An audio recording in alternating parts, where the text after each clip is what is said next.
పంటలు వండియడానికి నీళ్లు లేక గోసపడేటోళ్ళు కొందరైతే నీళ్ళు ఎక్కువై పంటలు వండియలేక అవస్థ పడేటోళ్ళు ఇంకొందరు. ఇప్పుడు మనం చెప్పుకోబోయే వార్త రెండో రకం రైతులది. మరి వాళ్ళు పడుతున్న అవస్థలేంది, ఏం కథ అనేది పురాగా అరుచుకుందాం పాండ్రి.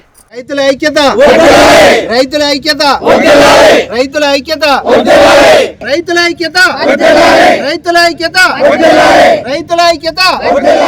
కోనసీమ అనగానే కొబ్బరి చెట్లు, చుట్టుముట్టు నీళ్లు, పచ్చని ప్రకృతి అందాలనే అనుకుంటారు ఎవ్వలైనా. కానీ ఆ అందాల వెనకాల ఎన్నో కష్టాలు కూడా ఉంటాయనేది అక్కడ ఉన్నోళ్ళకి మాత్రమే తెలుసునుల్లా.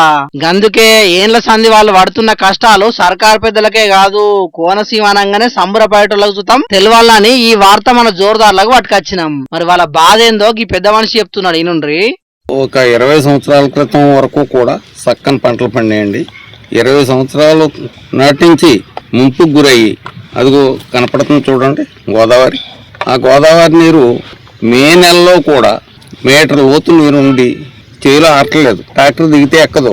ఆ రకంగా పొలాలు నాశనం అయిపోయినాయండి. బతుకు తెరువులు లేవు.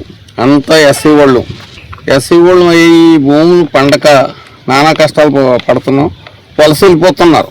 అందుకు మా యందు దయించి ఈ భూములు చెరువులు చేసుకుంటే, చేపల చెరువులు చేసుకుంటే చక్కని ఆదాయం వచ్చి మా జీవనోపాధి మెరుగుపడుతుందని ఆశిస్తున్నాం.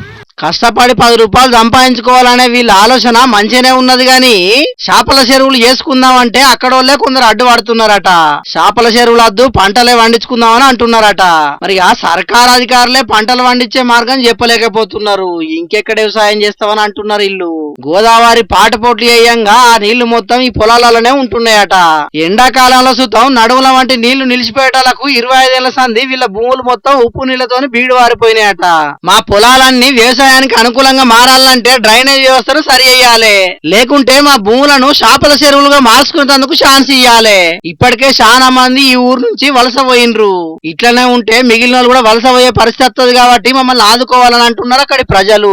మరిగా అధికారులు, లీడర్లు అక్కడ జనాలకు పాయిదాయే పని ముంగటేసుకుంటారో లేకుంటే వాళ్ళ బాధలు వాళ్ళు పడతారని చూసినాడు ఇడిచిపెడతారో చూడాలి. మరి రైతుల ఐక్యత, రైతుల ఐక్యత, రైతుల ఐక్యత, రైతుల ఐక్యత, రైతుల ఐక్యత, రైతుల ఐక్యత.